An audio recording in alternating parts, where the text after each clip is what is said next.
Welcome to iDream media. So గంజి చాలా మంచిదని చెప్తూ ఉంటారు. దీనిలో చాలా పోషకాలు ఉన్నాయని చెప్తూ ఉంటారు.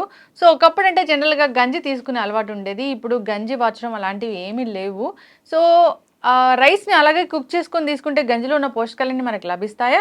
గంజిని సపరేట్గా తీసుకుంటే మనకు కలిగే ఆరోగ్య లాభాలు ఏంటి? పూర్తి వివరాలు తెలుసుకుందాం. మనతో పాటు ఉన్నారు ప్రముఖ vegetable therapist and sun spiritual society founder Vikramaditya Guruji గారు. గురుగారు నమస్కారం అండి. సూర్యస్మితల్లి. గురూజీ, పాతకాలంలో ఏదైతే పద్ధతులు పాటించారో అవన్నీ మళ్ళీ ఇప్పుడు చాలా ఫ్యాషన్గా అయిపోయాయి. వీటిని పాటించడం వల్ల ఆరోగ్య లాభాలు కలుగుతాయని చెప్తూ ఉన్నారు. సో ఆ కోవలోకి వస్తుంది చద్దనం తీసుకోవడము. సో ఇప్పుడు గంజి మంచిదని చెప్తూ ఉన్నారు. సో గంజి అంటే అసలు వార్చి తీసిన గంజియా లేదా గంజితోని అన్నం వండి తీసుకుంటే అది మంచిదేనా? పెద్దల మాట సద్దన్నం మూట అని సామెత ఉందమ్మా. ఇక్కడ గంజి అంటే దాని అర్థం తెలియాలి ఫస్ట్. ఏమీ లేకపోతే కలో గంజో కాచుకుని తాగేస్తాం, కలో గంజో కాచుకుని తాగేస్తాం. అంటే గంజి అనేది ఏంటి, దాని గుణం ఏంటి? గకారం ఇప్పుడు కూడా గురువును సూచిస్తుంది. గా అనే శబ్దం గణపతి, గురువు అంటే గుణాత్మకమైనటువంటి, అంటే చాలా రకాల గుణాలు కలిగిన దాన్ని ఉన్నవాడిని గురువు అంటారు. ఇక్కడ గుణాత్మకమైనటువంటి శక్తి, జీవ వృద్ధీకరణ కషాయం అది. అంటే పూర్వం దాన్ని అలా గంజిలా అంటే గంజి చిక్కగా ఉంటుంది, దాంట్లో అద్భుతమైనటువంటి పోషకాలు ఉంటాయి. గంజిని తయారు చేసేవారు, ఇది వార్చిన తర్వాత వచ్చింది. అంటే గంజి అనే పదమే మనకి ఆయుర్వేదంలో కానీ పాత పద్ధతిలో కానీ చాలా విలువైనటువంటి పోషకాలు, జీవైక గుణములు కలిగిన దాన్ని గంజి అన్నారు. జీవం యొక్క గుణములు అధికంగా కలిగిన దాన్ని అంటే ఒక గురువుతో సమానం. అంటే కొన్ని రకాల పదార్థాలను కలిపి జిగటగా తయారు చేసి ఒక పక్కన దాచుంచి పులియబెట్టేవారు. అది జిగురుగా ఉంటుంది, ప్లస్ అద్భుతమైనటువంటి జీవ రసాయన శక్తి కలిగి ఉంటుంది. అంటే ఇది నార్మల్గా అన్నం వండేటప్పుడు వార్చిన గంజి కాదా గురుగారు? అంటే అది కూడా జిగటగా ఉంటుంది. దాంట్లో కూడా అన్నంలో ఉన్నటువంటి పోషకాలు, బియ్యంలో ఉన్న పోషకాలు అన్నీ కూడా వార్చబడుతున్నాయి కదా. అంటే ఇది కూడా గంజే. ఇందులో ఉండేటువంటి పోషకాలు తక్కువ ఉంటాయి, ఎందుకంటే ఉడికిన తర్వాత కొంత పోయింది కాబట్టి. కానీ కొన్ని రకాల పదార్థాలని కలిపి తయారు చేసుకుని కుండలో పెట్టుకునేవారు. దాన్ని కలో గంజో తాగి బతుకుతాం అంటే ఇది కలియుగంలో గంజి తాగి బ్రతికేయొచ్చు, అంటే గంజి తాగితే ఆరోగ్యంగా ఉండొచ్చు అని సామెత. అది దాని అర్థం పోను పోను పోను గంజి అంటే ఏదో ఒక లేబర్ వర్డ్, లేని వాళ్ళు తింటారు అనుకుంటారు. అదే అది ఇది చేయడానికే చాలామందికి గింజం వారుస్తాం, దాన్ని కుక్కర్లో పెట్టేస్తే అంటే పోషకాలన్నీ కూడా అందులో ఉంచేసుకుంటే అనుకుంటారు. దాన్ని అలా ఉంచి ఉదయం వంట చేసిన తర్వాత ఉంచుకుని, అంటే నైట్ వంట చేసిన ఉంచుకుని దాంట్లో పచ్చిమిర్చి, ఉల్లిపాయలు ఇలాంటివి వేసుకుని తినేసేవారు. మిరియాల పొడి అని, సొంటి పొడి అని ఇలాంటివి వేస్తే దాంట్లో ఉన్న పోషకాలు ఇంకా కాసేపు అంటే నిల్వ ఉండే కొద్ది దాంట్లో బ్యాక్టీరియా పెరుగుతుంది. మీరు ఎప్పుడైనా అన్నాన్ని అంటే ఎంత టైంలో తినాలి అనే దానికి ఒక పద్ధతి చెప్పారు. 45 నిమిషాల లోపు వండిన తర్వాత తినేయాలి శాస్త్ర ప్రకారం. అంటే మీరు అక్కడ కింద ఒక డైనింగ్ టేబుల్ మీద పెట్టి అలా చూస్తూ ఉంటే దాని రేడియేషన్ ఏదైతే టెంపరేచర్ రేడియేషన్ 45 నిమిషాల వరకు ఒక రేడియేషన్లో ఉంటుంది. మీరు భూతద్దంలో చూస్తూ ఉంటే అది ల్యాబొరేటరీలో చేస్తారు కదా, అలాంటి దాంట్లో చూస్తే మైక్రోస్కోప్లో చూస్తే మీరు బాహుబలి సినిమాలో సైన్యం యుద్ధానికి వస్తుంటే చూసా, అలా వస్తూ ఉంటుందంట బ్యాక్టీరియా. అంటే ఆ వేడి చల్లారితే ఇవి వచ్చి దాన్ని ఆక్రమిస్తాయి. చల్లగా ఉండే పదార్థాలు మాత్రమే బ్యాక్టీరియా చుట్టుముడుతుంది.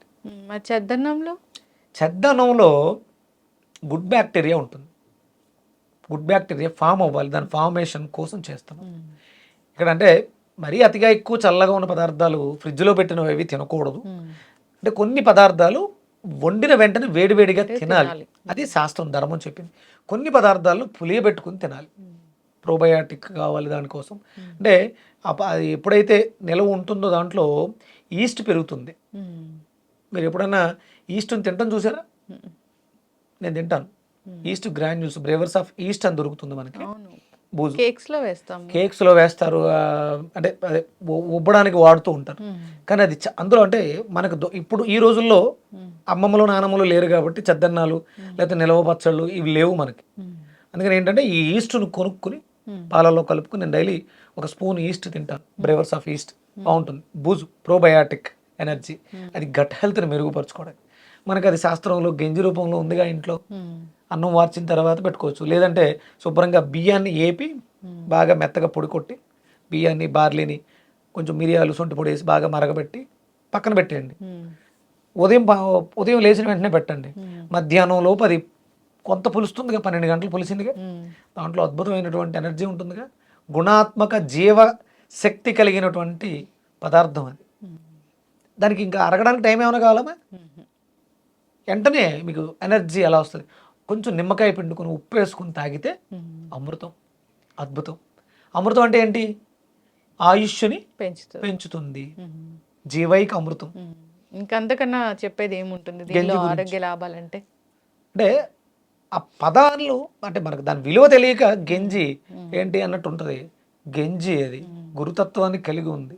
గురువు మనకు ఎలా అయితే మంచి చేస్తాడో, మంచి చెప్తాడో, దీంట్లో ఉన్నది గుణాత్మక జీవ రసాయనిక శక్తి ఉంది అందులో.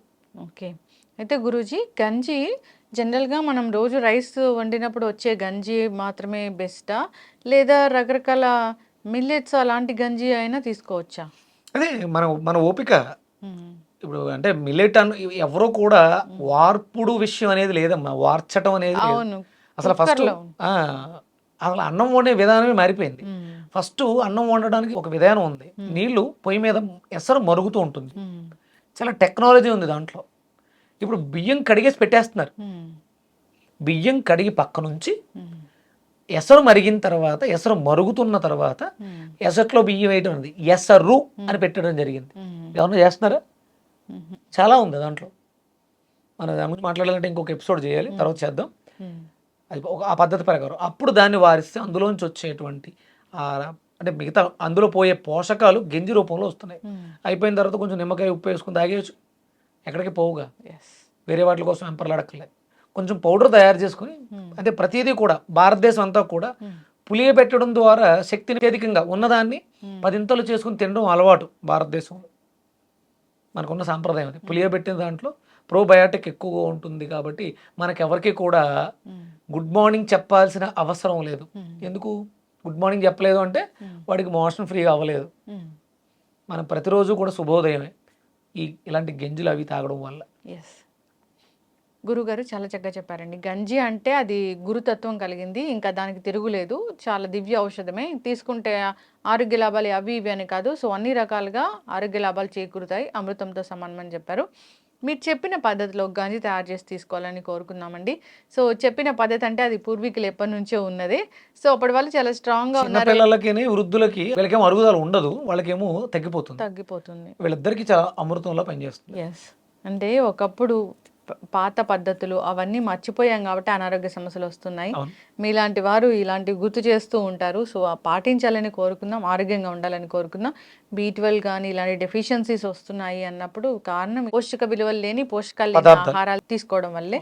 సో మళ్ళీ ఆ పాత పద్ధతులు అనుసరించి అందరూ కూడా ఆరోగ్యంగా ఉండాలని కోరుకుందామండి. ధన్యవాదాలు.